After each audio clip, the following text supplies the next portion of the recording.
arrivati verso la fine della ferma, erano passati più di 16 anni, che era la ferma obbligatoria, intorno al 17° anno, ormai io mi stavo avvicinando alla fine della mia carriera di pilota vero, avrei dovuto poi sedermi da qualche parte dietro una scrivania allo Stato Maggiore, cosa per la quale io non mi sentivo assolutamente portato, e quindi avevo già cominciato a darmi da fare per lasciare l'aeronautica militare, mio malgrado e con molto dispiacere, ma non avevo altre possibilità e così ho fatto dei concorsi per entrare nelle linee civili. Ho provato con l'Alitalia prima, ma mi era stato detto all'epoca che se non avevo almeno 3.500 ore di volo non mi avrebbero neanche preso in considerazione. Mi sembrava strano perché quasi 2.000 ore di volo da pilota militare mi sembrava una discreta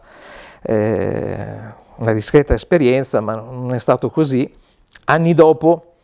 poi è successo che la stessa Alitalia è andata a raschiare il fondo dagli aeroclub con piloti che avevano 100-150 ore di volo perché li avevano finiti nel frattempo quelli che dovevano entrare dentro. Ma sono corsi e ricorsi storici, a questo poi negli anni successivi mi sono abituato. E così ho fatto la selezione per entrare in Avianova. Ma prima di entrare in Avianova, uno degli ultimi episodi che mi è successo quando ero a Villafranca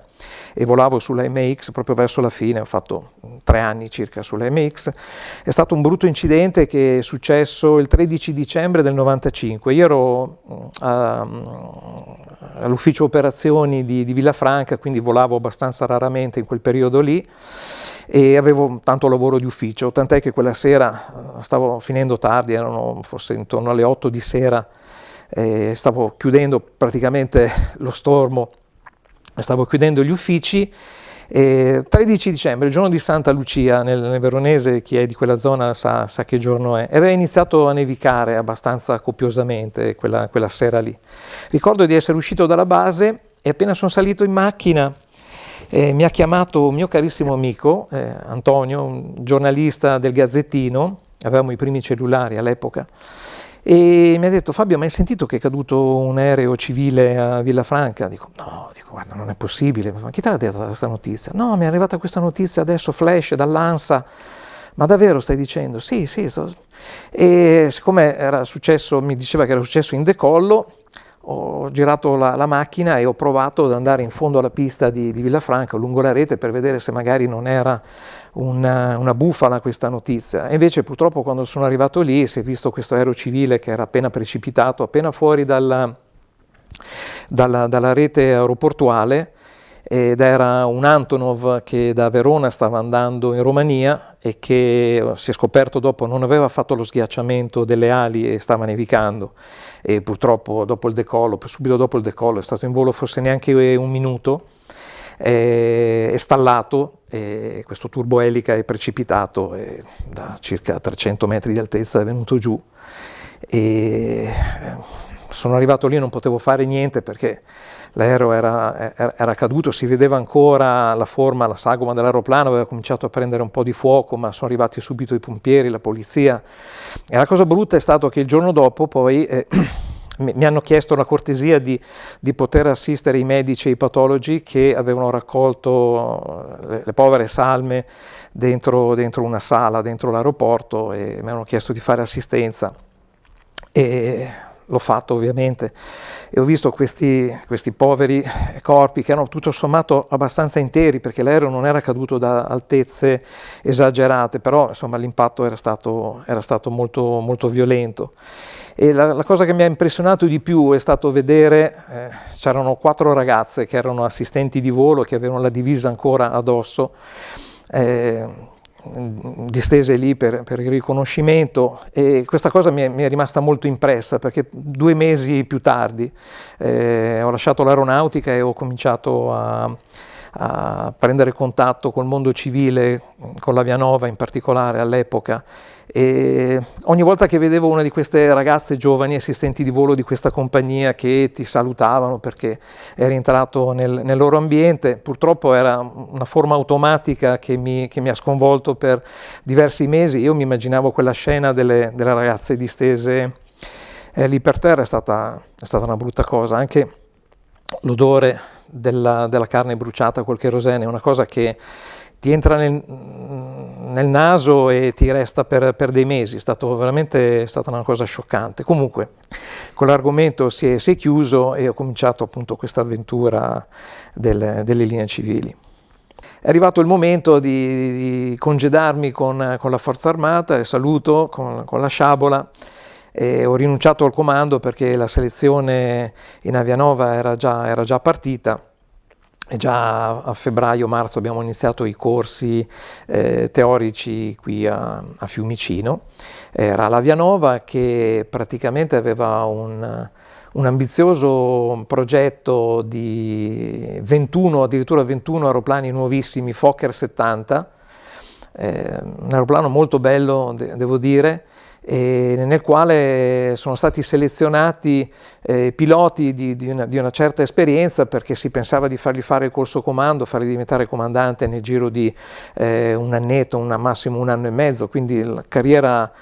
strepitosa, brillante da subito, e io molto ben contento ero stato di essere stato selezionato in questo gruppo in grande espansione. L'Avianova faceva parte comunque già di Alitalia, però era nata sotto l'insegna di una low cost. E purtroppo le cose non sono andate come tutti speravamo, perché dopo pochi mesi che ero entrato in questa compagnia, la Fokker è improvvisamente fallita. La Fokker irlandese era fallita. L'addestramento ad Amsterdam, dove abbiamo iniziato a volare con questi aeroplani, era andato molto bene. I sistemi di lavoro erano tipici anglosassoni, e quindi veniva richiesto al pilota delle cose estremamente chiare, bastava essere preparati, è andato tutto molto liscio. Poi in realtà il rientro in Italia e la presa di contatto con l'ambiente dei comandanti, istruttori all'Italia è stato un pochino diverso. Abbiamo trovato noi ex militari a volte un po' di ostilità nei nostri confronti, non so se si trattasse di invidia o semplice prevaricazione per il ruolo che avevano determinati comandanti, e quindi noi che con una certa esperienza di volo militare ci siamo ritrovati spogli dei nostri gradi e siamo ripartiti con una semplice strisciolina da copiloti. Siamo stati trattati in alcuni casi anche piuttosto male e duramente, quindi la presa di contatto con il mondo civile non è stato così facile. C'era da fare un grande cambio di mentalità comunque. Noi eravamo abituati a ragionare con la nostra testa da soli, avere riflessi molto, molto rapidi, abbiamo dovuto reimparare questo nuovo mestiere dove si lavorava in multicrew, quindi consultandoci e con delle procedure molto particolari tra piloti, ci si confrontava costantemente sia nella lettura dei checklist che nell'attuazione delle procedure, però è stato un cambiamento epocale di atteggiamento del pilota nel confronto della macchina, dove tutto quanto doveva essere fatto con delle procedure estremamente precise e anche con una certa calma. Noi eravamo forse un pochino abituati a essere un po' più istintivi e più rapidi nelle decisioni. Qui abbiamo dovuto imparare a dare un po' a rallenti e a ragionare molto lentamente sulle cose che si facevano. Del resto non era più una situazione di passione, di volo, ma si trattava di lavoro vero e proprio. Giusto che fosse così, perché insomma, facendo lavoro aereo e portando dei passeggeri, era giusto che le procedure venissero codificate in maniera precisa e perfetta, ed era giusto anche farlo perché non si sapeva mai con chi avresti volato il giorno dopo. C'era un numero molto alto di piloti e di comandanti che volavano assieme e che non si erano neanche mai conosciuti prima, no? E quindi era giusto avere delle procedure estremamente standard indipendentemente da chi era seduto al nostro fianco. Noi abbiamo iniziato volando a destra da copiloti, ma con l'idea, quando siamo entrati dentro, di fare quello che bisognerebbe fare da piloti quando si entra in una compagnia, diventare comandanti alla fine. E così purtroppo non è stato, appunto perché è fallita la Fokker pochi mesi dopo, Io ho fatto in tempo a vedere il sesto di questi 21 aeroplani che erano stati ordinati per formare questa nuovissima compagnia, e il sesto credo non sia nemmeno uscito dall'hangar di Amsterdam, e siamo rimasti veramente con pochi aeroplani. Io ero così preoccupato, ho lasciato da poco la Forza Armata, che ho anche pensato di fare domanda di supplica per rientrare in aeronautica. Così poi non è stato, e siamo stati dirottati sempre all'interno di Avianova sul velivolo che loro già operavano da diversi anni, che era il turboelica, la TR-42-72, che francamente era un aeroplano che vedevo nei piazzali, sui quali speravo di non dover volare mai, perché non mi era particolarmente simpatico a vederlo, però insomma il lavoro era quello, e per arrivare alla fine del mese siamo stati appunto dirottati su questo aeroplano, e ho fatto l'esperienza del turboelica. Io ho sempre volato su aerei a jet, e diciamo che è stata un'esperienza notevole, però anche piuttosto dura, anche perché quel tipo di aeroplano, il 42-72, era condizionato malissimo. Lo si poteva fare bloccando il motore destro, l'elica del motore destro, però diciamo che l'impianto di condizionamento era veramente insufficiente, per cui si soffriva il caldo terribilmente nelle giornate afose estive, e si soffriva anche il freddo quando si partiva ad esempio da Berlino alle 4 della mattina, non c'era proprio possibilità di scaldarlo questo aeroplano. Poi aveva anche problematiche di prestazioni questo turboelica. Non mi era mai successo ad esempio con un aeroplano perfettamente funzionante con due motori di essere autorizzati a un livello di volo più alto e non riuscire a raggiungerlo perché l'aeroplano non ce la faceva, perché magari cominciava a fare un pochino di ghiaccio, con questo aeroplano che riscendeva con tutto il motore dentro. Oppure beccavamo un'onda orografica, come mi è successo qualche volta dalla Francia rientrando verso l'Italia dalle parti delle Alpi, anche lì in giornata bellissima con due motori perfettamente funzionanti e l'aeroplano neanche pieno, forse a metà, con l'idea di salire a un determinato livello di crociera, non riuscire a raggiungerlo, e con tutto il motore dentro l'aeroplano che scendeva e perdeva piedi invece che guadagnarli. Ma al di là di quello, insomma, quello c'era e abbiamo volato su questo aeroplano. Poi a un certo punto è successo, quindi dopo 3 anni che ero entrato dentro e volavo già sull'ATR da 2 anni, c'è stata offerta un'opportunità, una scelta da fare, o rischiare di fare il corso comando e diventare finalmente comandanti sull'ATR, però in quel caso ci avevano detto che avremmo dovuto assicurare la nostra presenza per almeno 9 anni. Oppure avere la possibilità di fare sempre il primo ufficiale, però su aerei di lungo raggio, e entrare in mamma all'Italia, cioè entrare veramente nella compagnia vera e propria. E sinceramente molti di noi sono stati diciamo tentati di andare a fare il lungo raggio, perché anche semplicemente parlando con gli assistenti di volo che volavano con noi sull'ATR o avevano volato sul Fokker, avevano un impiego misto, quindi volavano sia su questi aeroplani che anche su aeroplani più grossi. All'epoca c'era l'MD-11, il Jumbo, il 747 era in volo, e ci raccontavano di questi posti fantastici dove capitava di fermarsi in Oriente, in Sud America, in Nord America, da tutte le parti, e noi che eravamo abituati col Fokker, ma in particolare con l'ATR, a fare tante tratte molto corte, tipo Firenze-Roma, Roma-Firenze, Firenze-Roma, anche 6 volte al giorno, oppure fare giri con Ancona, Roma o Torino, diciamo voli tanti voli nell'arco della giornata, che comunque sono molto impegnativi, perché poi quando capitano le giornate di brutto tempo le fai tutte col brutto tempo, perché non riesci ad allontanarti da quella zona. E diciamo che siamo stati molto invogliati dal fatto di provare questa esperienza su aeroplani più grandi e girare effettivamente un po' il mondo, e io sono uno di quelli che ha fatto questo tipo di scelta, e così siamo stati indirizzati verso il settore Boeing 767, ma siccome provenivamo dall'Avianova, che non era l'Alitalia pura, abbiamo dovuto riacquistare una nostra verginità in un certo senso, e quindi ci hanno obbligato a fare per un periodo di 6 mesi, 7 mesi, l'MD-80, il DC-9 MD-80, che era all'Italia Doc, perché così avremmo riacquistato l'esperienza, secondo loro, del vero pilota all'Italia. In realtà sul Fokker 70 avevamo volato solo ed esclusivamente con comandanti e piloti all'Italia, non siamo mai riusciti a capire perché è stato così. Comunque abbiamo fatto l'MD-80, ho conosciuto anche questa bellissima macchina poco, non come avrei voluto conoscerla in maniera più approfondita. Comunque dopo siamo approdati sul 767 e lì è stato sicuramente molto interessante, perché la macchina era molto bella. Facevamo un lavoro piuttosto pesante, ecco, magari tanta gente è convinta che fare il pilota di linea, soprattutto il pilota di lungo raggio, è tutto bello, no? Perché vai in giro per il mondo, giri, fai, ti diverti. Molti non sanno che la vita del pilota è un pochino diversa da come uno se lo immagina stereotipata, no?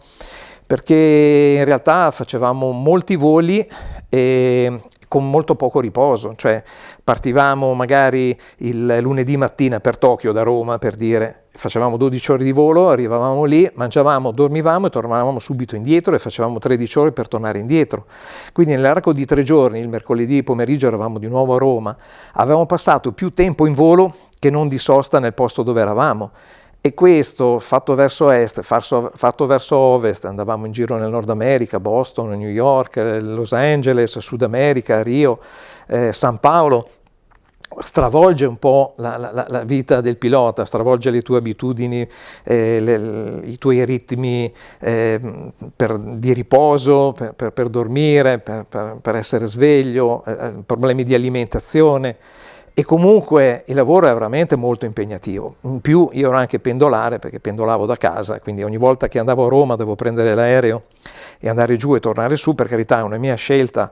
ma perché stavo troppo bene dalle mie parti. Roma è una città un po' particolare, e comunque il lavoro era molto, molto impegnativo ed era anche severo, giusto che lo fosse, perché eravamo controllati sempre, sia dal punto di vista fisico che dal punto di vista delle conoscenze professionali. Avevamo almeno 4 simulatori all'anno, simulatori che duravano 4 ore, e con test e quiz fatti prima e anche dopo, e i simulatori erano veramente molto, molto impegnativi. Era una cosa che non avevo conosciuto nell'ambiente militare, perché lì si volava e basta. Al simulatore si possono simulare qualunque tipo di scenario, ed è quindi molto utile da quel punto di vista, perché si può introdurre turbolenza, brutto tempo, piste bagnate, avarie le più strane, addirittura il fumo anche nel cockpit che c'è dentro il simulatore. Però ecco, diciamo che anche dal punto di vista dello stress ce n'era parecchio. I simulatori sono sempre una prova molto importante, e lì dipende anche dal comandante istruttore, controllore, che può rendere l'ambiente semplicemente professionale oppure veramente stressante e frustrante anche da un certo punto di vista, perché si può fare il lavoro in diverse maniere, e alcuni comandanti, diciamo, ci godevano abbastanza a far sentire la loro superiorità, magari anche solo della posizione politica che avevano all'interno della compagnia, per cui ogni volta che arrivava il simulatore qualcuno di noi, e io ero uno tra questi, cominciava a soffrire già 1 mese, 20 giorni prima di dover fare il simulatore. Era tosto, insomma. E comunque sul 767 ho fatto un'ottima esperienza, ho lavorato tanto, ho visto un po' il mondo, in effetti poco, perché restavamo in sosta veramente pochissimo tempo, però è stata una gran bella esperienza, ho visto tanti aeroporti sicuramente. Ho scoperto ad esempio che quando volavo col Fokker e con la TR, gli aeroporti più difficili al mondo non sono in giro per il mondo, ma in Italia abbiamo tra gli aeroporti più difficili in assoluto. Quando operavamo da Firenze, quando ancora non era stata allungata la pista, non era assolutamente facile operare in quell'ambito, e così pure Reggio Calabria o Genova quando c'era vento forte, oppure Palermo nelle stesse situazioni. Alla fine diciamo che ci eravamo fatti in Italia volando nei nostri aeroporti più critici, veramente un bel po' di esperienza, e andando in giro per il mondo ci siamo trovati un po' facilitati da quel punto di vista, anche per le situazioni meteorologiche che abbiamo incontrato.